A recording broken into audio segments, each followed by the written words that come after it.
3 weeks after old Mr. Park's funeral, Emily was in the middle of her shift as a waitress when they walked in. The bell above the door, usually a cheerful jingle that signaled the arrival of regulars looking for eggs and burnt toast, seemed to choke on its own sound, producing a dull clatter that drew eyes from every corner of the diner. It was raining, a relentless gray drizzle that had been slicking the streets of Chicago since dawn, but the three men who entered were impossibly dry. They moved with a synchronization that felt predatory, stepping out of the damp world and into the smell of frying bacon and stale coffee as if they owned the oxygen in the room.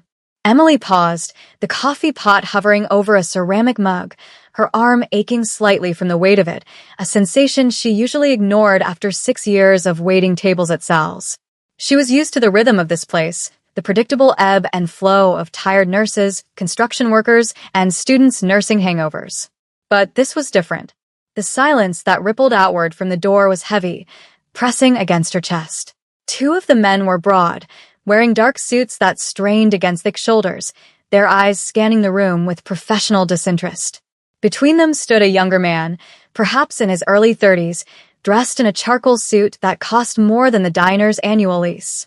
He was handsome, with sharp, angular features and hair swept back with severe precision, but his expression was cold, a blank mask of indifference that made Emily shiver despite the humidity of the kitchen behind her. He didn't look like he belonged here. He looked like he had taken a wrong turn on his way to a boardroom or a funeral. Emily set the coffee pot down on the burner, wiping her hands on her apron, the fabric stained with the day's labor. She took a breath, centering herself, her dark curls pulled back in a practical bun, her brown skin glowing slightly under the harsh fluorescent lights. She walked toward them, her sneakers squeaking faintly on the linoleum, a sound that felt absurdly loud in the sudden quiet. "Can I help you, gentlemen?" she asked, her voice steady though her pulse hammered a frantic rhythm against her throat. The man in the middle turned his gaze toward her. It wasn't aggressive, exactly, but it was heavy, as if he were weighing her soul and finding it wanting. "Are you Emily?" he asked, his voice low, smooth, and accented with a precision that suggested years of international schooling. It wasn't a question. He knew exactly who she was. The man didn't wait for her confirmation. He gestured toward the corner booth, the one near the radiator, the one with the cracked vinyl seat that had been taped over with silver duct tape. It was the booth old Mr. Park had occupied every single morning for 4 years. The visual connection hit Emily like a physical blow. She remembered the way Mr. Park would shuffle in, his wool coat too big for his shrinking frame, his eyes disappearing into the crinkles of a smile that he only offered to her. He would sit there for hours, nursing a single cup of green tea she brought in specifically for him because he hated the diner's coffee, calling it mud water. Now, this stranger, this sleek, terrifying man, was sliding into that same booth, his movements fluid and commanding. The two large men remained standing, positioning themselves like statues near the entrance and the kitchen door, effectively sealing the room. The few customers remaining in the diner lowered their heads, suddenly very interested in their scrambled eggs, sensing that looking up might be dangerous. Emily felt a wave of protective anger rise up, mixing with her fear. That was Mr. Park's booth. It felt sacrilegious to see this cold figure occupying a space that had been defined by warmth and quiet struggle. She approached the table, her notepad tucked into her apron pocket, though she knew he wasn't here to order the lunch special. "I'm Emily," she said, standing firmly at the edge of the table, refusing to let her posture slump. "Who are you?" The man placed a leather briefcase on the table, the metal clasps clicking loudly. "I am Park Jae-sung," he said, his eyes locking onto hers. "I am the son of the man you knew as Mr. Park. And we have a great deal to discuss regarding the assets he foolishly left in your possession." Emily blinked, the words not quite processing. "Assets?" Mr. Park lived in a studio apartment above a laundromat. He counted out coins for his tea. He wore the same cardigan until the elbows wore through. She looked at Jae-sung, searching for some resemblance to the kind old man she had known, but found only the sharp angles of a stranger. "I think you have the wrong person," she said softly. "Your father didn't have assets. He had a library card and a cat." Jae-sung's lips twitched, a humorless micro-expression. He opened the briefcase. "You have no idea who my father was, do you, Emily?"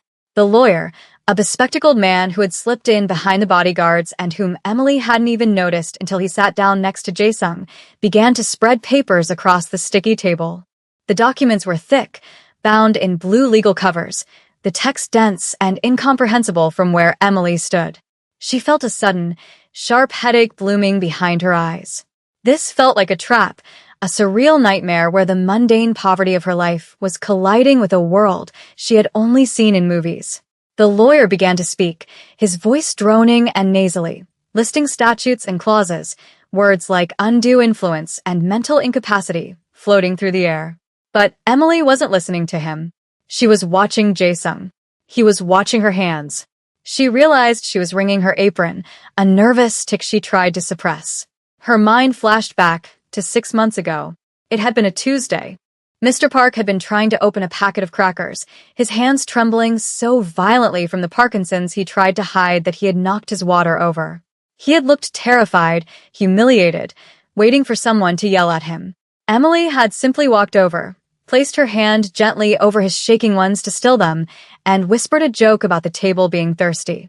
She had cleaned it up without breaking eye contact, maintaining his dignity when he felt it slipping away. She remembered the way he had looked at her then, with a profound, silent gratitude that weighed more than any tip. Now his son sat there, looking at those same hands as if they were thieves. "You think I stole from him," Emily said, cutting off the lawyer mid-sentence. Her voice wasn't loud, but it had a steel core that made the lawyer snap his mouth shut. Jae-sung looked up, his gaze unreadable. "My father was a complicated man, Miss Emily. He abandoned his family in Seoul 20 years ago. He vanished. We assumed he was dead until the embassy contacted us regarding his remains. And then we find a will, drafted 3 months ago, leaving the entirety of his Chicago holdings to a waitress he barely knew."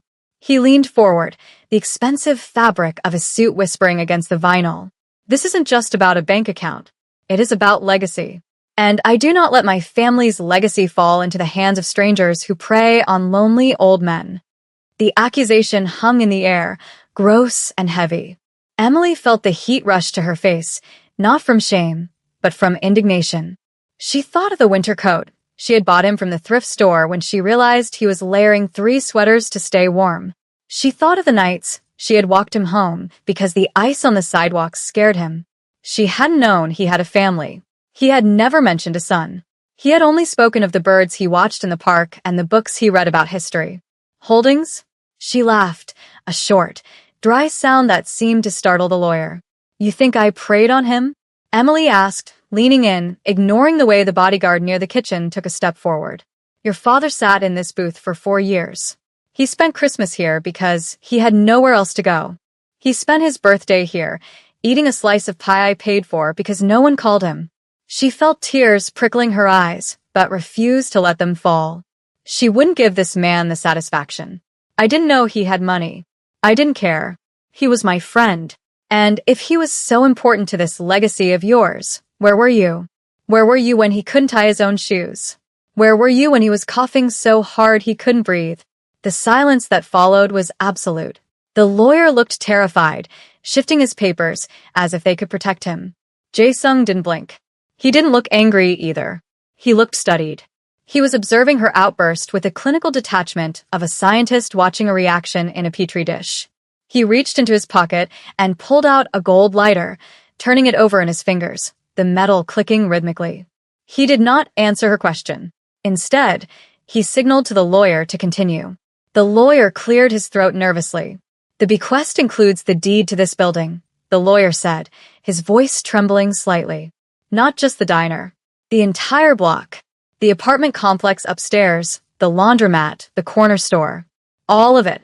Emily stared at him, the floor feeling suddenly unstable beneath her feet. "The diner? Mr. Park owned the building?" The owner, Sal, had always complained about the landlord being a ghost, a recluse who only communicated through a P.O. box. It was Mr. Park? The realization made her dizzy. He had paid for his tea with coins he fished out of a ragged pocket, all while owning the ground she stood on. Jae-sung watched the shock register on her face. It was the first time his expression softened, just a fraction. He seemed to be looking for the lie, the act, the moment where she would reveal she had known all along. But Emily's confusion was total. She backed away from the table, her hands trembling now. "I don't want it," she whispered. "I don't want any of it." Take it. I have to get back to work." She turned, fleeing toward the safety of the kitchen, the swinging door shutting off the sight of them, but she could feel Jae-sung's eyes burning into her back until the metal door swung shut. She braced herself against the stainless steel counter, breathing hard, the smell of grease and dish soap grounding her. Sal, the owner, was chopping onions, oblivious to the transfer of power that had just occurred in Booth 4. Emily closed her eyes, trying to reconcile the image of the shivering old man who loved crossword puzzles with the secret landlord who had a son that looked like a movie villain. She couldn't square it. The rest of the shift passed in a blur. When she finally worked up the courage to go back out to the floor, the booth was empty. The papers were gone. The men were gone. But on the table, sitting precisely in the center of the taped-up vinyl, was a business card. Heavy stock, black with gold embossing. Park Jae-sung, CEO, Hanval Group.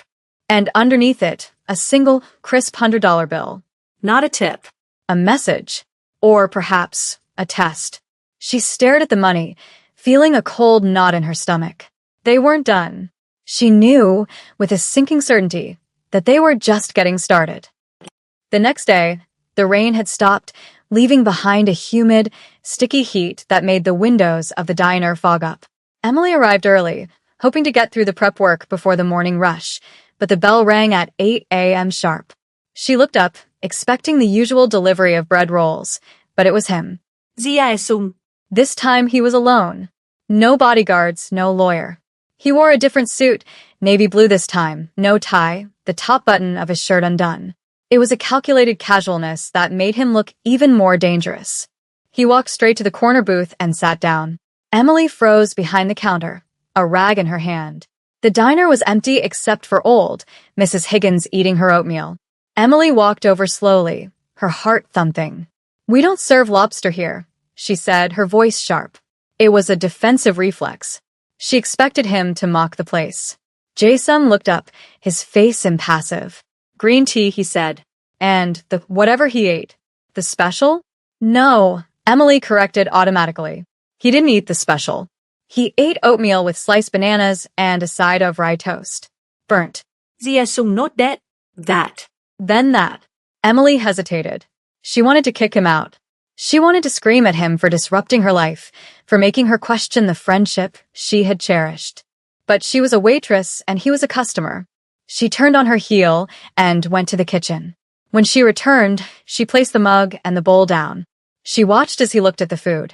He didn't eat immediately. He stared at the steam rising from the oatmeal. He picked up the spoon, his manicured fingers looking out of place against the cheap silverware. He took a bite. He chewed slowly, his face betraying nothing. "It is bland," he stated. "Your father had high blood pressure," Emily said, wiping the table next to him, though it was already clean. "I made him cut down on salt. He complained about it every day for 4 years, but he ate it." Jae-sung paused, the spoon halfway to his mouth. He looked at the empty seat across from him, as if trying to visualize the ghost of the father he hadn't seen in 2 decades. "Why?" he asked quietly. "Why did you care? You are not family. You are not of our world." Emily stopped wiping. She looked at him, really looked at him. Beneath the expensive haircut and the arrogance, she saw a flicker of exhaustion. "I don't know about your world," she said. "But in my world, when someone is lonely, you sit with them. When they're hungry, you feed them. It's not a transaction. It's just being human." Jae-sung looked at her, his dark eyes searching hers. For a moment, the air between them crackled with something that wasn't quite hostility, but an intense, quiet curiosity. He didn't understand her. And that, Emily realized, unsettled him more than if she had screamed. He was a man who understood leverage, power, and debt. He didn't understand a kindness that came with no price tag. He ate the rest of the oatmeal in silence, leaving the money on the table. He didn't leave a tip this time. He just nodded at her, a small, barely perceptible incline of his head, and walked out. Emily watched him go, feeling a strange tension in her chest. She realized then that Mr. Park hadn't just left her a building. He had left her a problem. A very dangerous, very broken problem named Jae-sung. The following Tuesday brought a different kind of storm, one that was silent and bureaucratic, as Jae-sung effectively set up a temporary office in Booth 4. He arrived at 9, just after the breakfast rush, accompanied this time only by the bespectacled lawyer, leaving the muscle outside in a black sedan that idled ominously at the curb. Emily watched him from behind the counter, the rhythmic hiss of the espresso machine providing a backdrop to her anxiety. He spread blueprints across the table. Blueprints of her block, she realized with a start, and typed furiously on a slim laptop. He didn't order her around, but his presence sucked the oxygen out of the room. Regulars who usually lingered over their second cup of coffee paid quickly and left, sensing the invisible walls he had erected around his corner. Emily finally approached with a coffee pot, not because he asked, but because the ritual was her armor. She poured the dark liquid into his cup, and he paused, his fingers hovering over the keyboard. He didn't look up, but he spoke. "The plumbing in the upstairs units is 60 years old," he said, his voice a flat, observational monotone. "The roof requires structural reinforcement. The electrical grid is a fire hazard waiting to happen. My father was a slumlord." Emily stiffened, the pot heavy in her hand. "He kept the rents low," she countered, her voice low but firm. "He knew everyone by name. He fixed Mrs. Gable's radiator himself last winter because he didn't want to raise her rent to hire a contractor. He wasn't a slumlord. He was just doing his best." Jae-sung finally looked up, removing his reading glasses with a slow, deliberate movement that highlighted the exhaustion etched around his eyes. "His best resulted in a liability nightmare," he replied, but there was less bite in his tone than before. He looked around the diner, his gaze lingering on the chipped paint of the ceiling and the worn linoleum. He lived in filth. He died with millions in overseas accounts, yet he lived here, fixing radiators. It makes no sense. He looked at Emily, really looked at her, as if she were a puzzle piece that refused to fit. "You defend him, even now when you know he lied to you about who he was." Emily set the pot down on the table, ignoring the lawyer's sharp intake of breath at the breach of etiquette. He didn't lie, she said softly. "He just didn't tell me everything. There's a difference. Maybe he didn't want to be the man with the millions. Maybe he just wanted to be Mr. Park." Jae-sung scoffed, a short, sharp sound, but he didn't argue. He took a sip of the coffee, grimaced slightly, perhaps out of habit, or perhaps because the taste was growing on him, and turned his screen toward her. "These are renovation plans," he said. "If you are to keep this building, you cannot keep it as a ruin. I will not allow my father's name to be attached to a collapsed building." He was taking over, presuming, managing. But beneath the arrogance, Emily saw a strange, twisted form of care. He was trying to fix the building because he couldn't fix the relationship. 2 days later, the dynamic shifted from the public theater of the diner to the intimate silence of the second floor. Jae-sung had demanded access to his father's apartment, the studio directly above the laundromat next door, and Emily, holding the only set of keys, had no choice but to accompany him. The stairwell was narrow and smelled faintly of dryer sheets and old wood, a scent that made Emily's chest tighten with memory. She unlocked the door, the mechanism sticking slightly, requiring the jiggle and twist maneuver Mr. Park had taught her. The door swung open, revealing a space that seemed suspended in time. It was a single room, sparse and meticulously clean, with a single bed made with military precision, and a wall of bookshelves that sagged under the weight of history books and birdwatching guides. The afternoon sun filtered through the sheer curtains, illuminating dust motes dancing in the stillness. Jae-sung stepped inside, his expensive shoes sounding loud on the hardwood floor. He stopped in the center of the room, looking around with an expression that vacillated between confusion and disdain. "There is nothing here," he murmured. "No safe. No documents. Just this." He walked to the small kitchenette, running a finger along the formica counter. He opened the refrigerator. It was empty save for a jar of pickles and a carton of expired milk. Emily stood by the door, feeling like an intruder in her own memories. "He liked it simple," she said, hugging her arms around herself. "He said having too many things made his mind noisy." Jae-sung turned to the bookshelf, pulling out a worn copy of a field guide to North American birds. He flipped it open, and a photograph fluttered to the floor. Emily moved to pick it up, but Jae-sung was faster. He froze, staring at the small, rectangular image. Emily stepped closer, peering over his arm. It was a photo of a young boy, perhaps 7 or 8 years old, standing in front of a fountain in Seoul, looking serious and stiff in a school uniform. It was Jae-sung. On the back, in shaky handwriting, was a date from 25 years ago. "He kept this," Jae-sung whispered, his voice cracking, a fissure in the marble facade. "He left us. He never called. He never wrote. But he kept this in a book about sparrows." The silence that followed was heavy, not with threat, but with the suffocating weight of lost time. Emily saw the tremble in his hand, the same tremble his father had when he was nervous. She reached out, instinctively, placing a hand on his forearm. The contact was brief, but he didn't pull away. "He didn't hate you," she said, her voice a quiet certainty in the dusty room. "He was afraid of himself. He told me once that the people he loved were better off without his shadow falling on them. I didn't know he meant you. I didn't know he meant a son." Jae-sung lowered the photo, his jaw tightening as he fought for control. He carefully placed the picture back in the book and shelved it, turning his back to her to hide his face. "We are done here," he said, his voice rough. "Lock up." The revelation in the apartment changed the atmosphere in the diner. Jae-sung continued to come every day, but the entourage of lawyers and guards began to recede, leaving him exposed in a way that seemed to unsettle him.